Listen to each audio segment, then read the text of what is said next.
ଚିନ୍ତାଧାରାର ଅଭ୍ୟୁଦୟ ଭାଗ 2 ଶିକ୍ଷାଦାନ କରୁଛନ୍ତି ଶିକ୍ଷୟିତ୍ରୀ ଲକ୍ଷ୍ମୀପ୍ରିୟା ରାଉତ। ପିଲାମାନେ, ଆଜିର ଇତିହାସ ଶ୍ରେଣୀକୁ ତୁମମାନଙ୍କୁ ସ୍ୱାଗତ। ବିଗତ ପର୍ଯ୍ୟାୟରେ ଆମେ ଉପନିଷଦର ବିଷୟବସ୍ତୁ ଏବଂ ମହାବୀର ଜୈନଙ୍କର ଜୀବନୀ ଓ ଧର୍ମ ପ୍ରଚାର ସମ୍ପର୍କରେ ଆଲୋଚନା କରିଥିଲେ। ତୁମମାନଙ୍କର ନିଶ୍ଚୟ ମନେ ଥିବ। ଏବେ ଆମେ ଜୈନ ଧର୍ମର ନୀତି ଓ ଜୈନ ଧର୍ମର ପ୍ରସାର ଏବଂ ଭାରତରେ ଅନ୍ୟ ଜଣେ ମହାପୁରୁଷ ଯେ କି ନୂତନ ଚିନ୍ତାଧାରାକୁ ନେଇ ଯେଉଁ ଧର୍ମ ପ୍ରଚାର କରିଥିଲେ ସେହି ଗୌତମ ବୁଦ୍ଧଙ୍କର ଜୀବନୀ ଓ ବୌଦ୍ଧ ଧର୍ମର ପ୍ରଚାର ପ୍ରସାର ସମ୍ପର୍କରେ କିଛି ଆଲୋଚନା କରିବା। ତୁମେମାନେ ମନ ଦେଇ ଶୁଣ। ଏବେ ଜାଣିବା ମହାବୀରଙ୍କର ଧର୍ମନୀତି ସମ୍ପର୍କରେ। ମହାବୀର ସରଳ ଓ ନିରାଡମ୍ବର ଜୀବନଯାପନ କରିବା ଉପରେ ଅଧିକ ବିଶ୍ୱାସ କରୁଥିଲେ। ସେ ଈଶ୍ୱରଙ୍କର ସ୍ଥିତି, ଯାଗଯଜ୍ଞ, ଧର୍ମବିଧି, ପଶୁ ବଳି ଓ ଜାତିଭେଦକୁ ବିଶ୍ୱାସ କରୁନଥିଲେ। ସେ କହୁଥିଲେ ପ୍ରତ୍ୟେକ ଜୀବ ପ୍ରତି ଶ୍ରଦ୍ଧା ଓ ଦୟା ପ୍ରଦର୍ଶନ କରିବା ମନୁଷ୍ୟର ଧର୍ମ। ଅହିଂସା ଜୈନ ଧର୍ମର ମୂଳ ମନ୍ତ୍ର ଥିଲା। ଜୈନ ଧର୍ମର ଲୋକମାନେ ଅହିଂସାକୁ ଅତି କଠୋର ଭାବରେ ପାଳନ କରୁଥିଲେ। ଏପରିକି ସେମାନେ ରାତିରେ ଦୀପ ଜାଳୁନଥିଲେ। ମୁହଁ ଓ ନାକକୁ କପଡ଼ାରେ ଘୋଡ଼ାଇ ରଖିବା, ଧୀର ଗତିରେ ଚାଲିବା ଇତ୍ୟାଦି ଉପରେ ବିଶ୍ୱାସ କରୁଥିଲେ, କାରଣ ଏହା ଦ୍ୱାରା କୀଟ ପତଙ୍ଗ ଆଦିଙ୍କର ଜୀବନ ନାଶ ହେବ ନାହିଁ। ମହାବୀର ପୁନର୍ଜନ୍ମରେ ବିଶ୍ୱାସ କରୁଥିଲେ। ପୁନର୍ଜନ୍ମର ମୁକ୍ତି ପାଇବା ପାଇଁ ସେ 3 ଗୋଟି ମାର୍ଗ ଅବଲମ୍ବନ କରିବାକୁ ଉପଦେଶ ଦେଉଥିଲେ। ସେଗୁଡ଼ିକ କ'ଣ ଆସ ଜାଣିବା। ସେଗୁଡ଼ିକ ହେଲା ସତ୍ ବିଶ୍ୱାସ, ସତ୍ ଜ୍ଞାନ ଓ ସତ୍ କାର୍ଯ୍ୟ। ଏହାକୁ ଜୈନ ଧର୍ମର ତ୍ରିରତ୍ନ ବୋଲି କୁହାଯାଏ। ସେ କର୍ମବାଦ ଉପରେ ଅଧିକ ଗୁରୁତ୍ୱ ଦେଉଥିଲେ। ପ୍ରତ୍ୟେକଙ୍କର ସୁକର୍ମ ଓ କୁକର୍ମ ଉପରେ ତାର ପୁନର୍ଜନ୍ମ ନିର୍ଭର କରେ ବୋଲି ସେ କହୁଥିଲେ। ସୁକର୍ମ କଲେ ପୁନର୍ଜନ୍ମ ହେବ ନାହିଁ। ଆତ୍ମ ସଂଯମ, ଶୁଦ୍ଧପୂତ ଆଚରଣ ଓ ନୀତିମୟ ଜୀବନଯାପନ ଦ୍ୱାରା ଆତ୍ମା ମୁକ୍ତିଲାଭ କରେ ବୋଲି ସେ ବିଶ୍ୱାସ କରୁଥିଲେ। ସେ କହୁଥିଲେ ଆତ୍ମାର କର୍ମ ବନ୍ଧନରୁ ମୁକ୍ତି ହେଉଛି ନିର୍ବାଣ। ଜୈନ ଧର୍ମାବଲମ୍ବୀ ମାନଙ୍କର ପ୍ରଧାନ ଲକ୍ଷ୍ୟ ହେଲା ନିର୍ବାଣ ପ୍ରାପ୍ତି। ଏହା କେବଳ ଉପବାସ, ଧ୍ୟାନ ଓ କଠୋର ସଂଯମ ଦ୍ୱାରା ସମ୍ଭବ ହୋଇପାରିବ। ଏବେ ଜାଣିବା ଜୈନ ଧର୍ମର ପ୍ରସାର ଓ ଏହାର କୀର୍ତ୍ତି ସମ୍ପର୍କରେ। ମହାବୀରଙ୍କ ପ୍ରଚାରିତ ଜୈନ ଧର୍ମ କାଳକ୍ରମେ ଲୋକପ୍ରିୟ ହୋଇ ଭାରତର ବିଭିନ୍ନ ଅଞ୍ଚଳକୁ ପ୍ରସାରିତ ହୋଇଥିଲା। ଏହି ଧର୍ମର ନୀତିଗୁଡ଼ିକ ପାଲି ଓ ପ୍ରାକୃତ ଭାଷାରେ ଲେଖାଯାଇଥିବାରୁ ଲୋକମାନେ ଏହାକୁ ସହଜରେ ଜାଣିପାରୁଥିଲେ। ଏହି ଧର୍ମ ପ୍ରଥମେ କେବଳ ଭାରତ ମଧ୍ୟରେ ହିଁ ସୀମିତ ହୋଇ ରହିଥିଲା।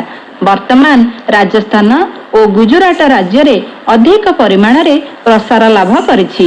ମଗଧର ସମ୍ରାଟ ଚନ୍ଦ୍ରଗୁପ୍ତ ମୌର୍ଯ୍ୟ ଏବଂ କଳିଙ୍ଗର ରାଜା ଖାରବେଳ ଜୈନ ଧର୍ମ ଗ୍ରହଣ କରି ଏହାର ପୃଷ୍ଠପୋଷକତା ଲାଭ କରିଥିଲେ।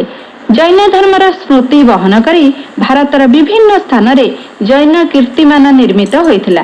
ସେମାନଙ୍କ ମଧ୍ୟରେ କର୍ଣ୍ଣାଟକର ଶ୍ରାବଣ ବେଲଗୋଲାର ଜୈନ କୀର୍ତ୍ତି, ମହାରାଷ୍ଟ୍ରର ଏଲୋରା ପାହାଡ଼ରେ ଥିବା ଜୈନ କୀର୍ତ୍ତି, ରାଜସ୍ଥାନର ଆବୁ ପର୍ବତରେ ଥିବା ଜୈନ ମନ୍ଦିର, ବିଶେଷ କରି ଓଡ଼ିଶାର ଭୁବନେଶ୍ୱର ଠାରେ ଥିବା ଉଦୟଗିରି ଓ ଖଣ୍ଡଗିରି ପାହାଡ଼ର ଜୈନ ମନ୍ଦିର ଏବଂ ରାଣୀ ଗୁମ୍ଫା ଓ ହାତୀ ଗୁମ୍ଫା ପ୍ରଭୃତି ପ୍ରସିଦ୍ଧି ଲାଭ କରିଅଛି।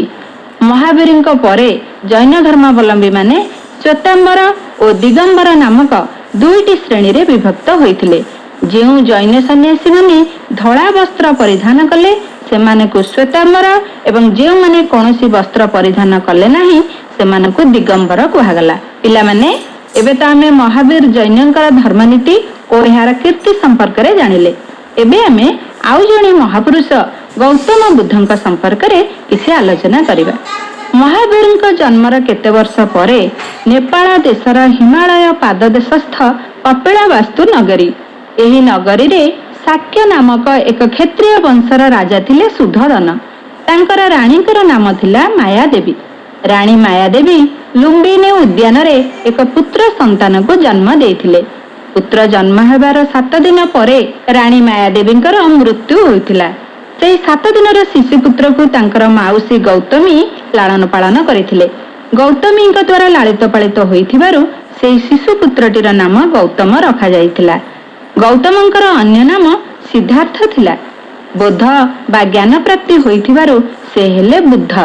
ସେ ମହାବୀରଙ୍କର ସମସାମୟିକ ଥିଲେ। ଏକ ସମ୍ଭ୍ରାନ୍ତ ରାଜବଂଶରେ ଜନ୍ମ ହୋଇ ମଧ୍ୟ ଗୌତମଙ୍କର ସଂସାର ପ୍ରତି ବିରାଗ ମନୋଭାବ ଦେଖି ପିତା ଶୁଦ୍ଧୋଦନ ତାଙ୍କୁ ଯଶୋଧରା ନାମରେ ଏକ ସୁନ୍ଦରୀ ରାଜକନ୍ୟା ସହ ବିବାହ କରାଇଥିଲେ। ବିବାହ ପରେ ତାଙ୍କର ରାହୁଳ ନାମରେ ଏକ ପୁତ୍ର ସନ୍ତାନ ଜନ୍ମ ହୋଇଥିଲା। କିନ୍ତୁ ଗୌତମ ସଂସାର ମଧ୍ୟରେ ବାନ୍ଧି ହୋଇ ରହିପାରିଲେ ନାହିଁ। ସେ ନଗର ପରିକ୍ରମା କରୁଥିବା ସମୟରେ ଏକ ବୃଦ୍ଧ, ଏକ ରୋଗୀ ଓ ଏକ ଶବକୁ ଦେଖିଥିଲେ। ଏହି ସବୁ ଦୃଶ୍ୟ ଦେଖି ତାଙ୍କ ମନରେ ବୈରାଗ୍ୟ ଭାବ ଆସିଥିଲା। ପିଲାମାନେ, ବୈରାଗ୍ୟ କହିଲେ ତୁମେ କଣ ବୁଝ? ଯେଉଁ ବ୍ୟକ୍ତି ସଂସାରର ମୋହ, ମାୟା ଓ ବନ୍ଧନରେ ବାନ୍ଧି ହୋଇ ରହି ନପାରି ସଂସାର ପ୍ରତି ବିକାର ବା ଘୃଣା ମନୋଭାବ ଦେଖାଦିଏ, ତାହାକୁ ବୈରାଗ୍ୟ ବୋଲି କୁହାଯାଏ। ସେ ଭାବିଲେ ସଂସାରରେ ରହିଲେ ଏହି ସବୁ ଦୁଃଖ ଭୋଗିବାକୁ ହେବ। ତେଣୁ ଏହାପରେ ସେ ଗୈରିକ ବସନ ପରିହିତ ଜଣେ ସାଧୁଙ୍କୁ ଦେଖି ସେ ଭାବିଲେ ଯେ ସାଂସାରିକ ଦୁଃଖ ଓ କଷ୍ଟରୁ ମୁକ୍ତି ପାଇବାର ଏକମାତ୍ର ମାର୍ଗ ହେଲା ସନ୍ନ୍ୟାସ।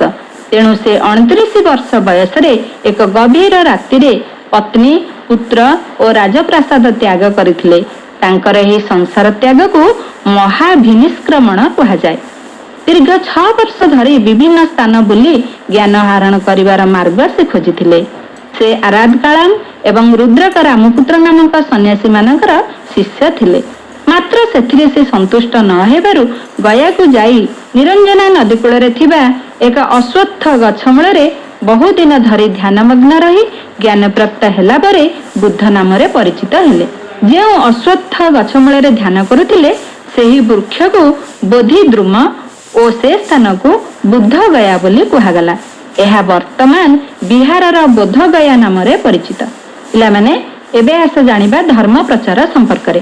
ଜ୍ଞାନପ୍ରାପ୍ତ ପରେ ବୁଦ୍ଧଦେବ ପ୍ରଥମେ ସାରନାଥର ହରିଣ ଉଦ୍ୟାନରେ 5 ଜଣଙ୍କୁ ନେଇ ନିଜର ଧର୍ମବାଣୀ ପ୍ରଚାର କରିଥିଲେ। ଏହି ପ୍ରଥମ ଧର୍ମ ପ୍ରଚାରକୁ ବୌଦ୍ଧ ଧର୍ମର ଧର୍ମଚକ୍ର ପ୍ରବର୍ତ୍ତନ ବୋଲି କୁହାଯାଏ।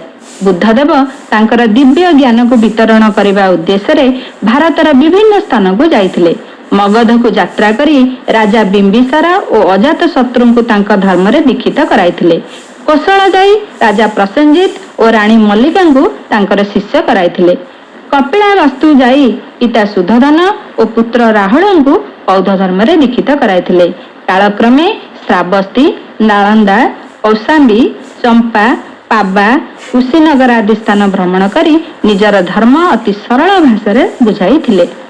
ଦୀର୍ଘ 45 ବର୍ଷ ବିଭିନ୍ନ ସ୍ଥାନରେ ଧର୍ମ ପ୍ରଚାର କରି ସେ 80 ବର୍ଷ ବୟସରେ ଉତ୍ତର ପ୍ରଦେଶର କୁଶୀନଗର ଠାରେ ଦେହତ୍ୟାଗ କରିଥିଲେ। ଏବେ ଆସ ଜାଣିବା ବୌଦ୍ଧ ଧର୍ମର ନୀତି ଓ ପ୍ରସାର ସମ୍ପର୍କରେ। ବୁଦ୍ଧଦେବ 4ଟି ସତ୍ୟ ପ୍ରଚାର କରିଥିଲେ। ଏହାକୁ ଚତୁଃ ଆର୍ଯ୍ୟ ସତ୍ୟ ବୋଲି କୁହାଯାଏ। ସେଗୁଡ଼ିକ କଣ ପିଲାମାନେ ଜାଣିଛ? ତେବେ ଶୁଣ। ସେଗୁଡ଼ିକ ହେଲା, ମଣିଷ ଜୀବନ ଦୁଃଖପୂର୍ଣ୍ଣ, ଏହି ଦୁଃଖର କାରଣ ହେଉଛି କାମନା, କାମନାର ବିନାଶରେ ଦୁଃଖର ବିନାଶ, କାମନାର ବିନାଶ ହେଲେ ନିର୍ବାଣ ପ୍ରାପ୍ତି ହେବ। ଆଚ୍ଛା ପିଲାମାନେ, କାମନା କହିଲେ ତୁମେ କଣ ବୁଝ? କାମନା କହିଲେ ପାଇବାର ଆଶାକୁ ବୁଝାଏ। ଆର୍ଯ୍ୟ ଅଷ୍ଟାଙ୍ଗ ମାର୍ଗ ମାଧ୍ୟମରେ କାମନାର ବିନାଶ ହୋଇପାରିବ ବୋଲି ସେ କହୁଥିଲେ। ସେ 8ଟି ମାର୍ଗ ହେଲା ସତ୍ ବିଶ୍ୱାସ, ସତ୍ ଚିନ୍ତା, ସତ୍ କର୍ମ, ସତ୍ ବାକ୍ୟ, ସତ୍ ଆଚାର, ସତ୍ ଉଦ୍ୟମ, ସତ୍ ଜୀବିକା ଓ ସତ୍ ସଂକଳ୍ପ।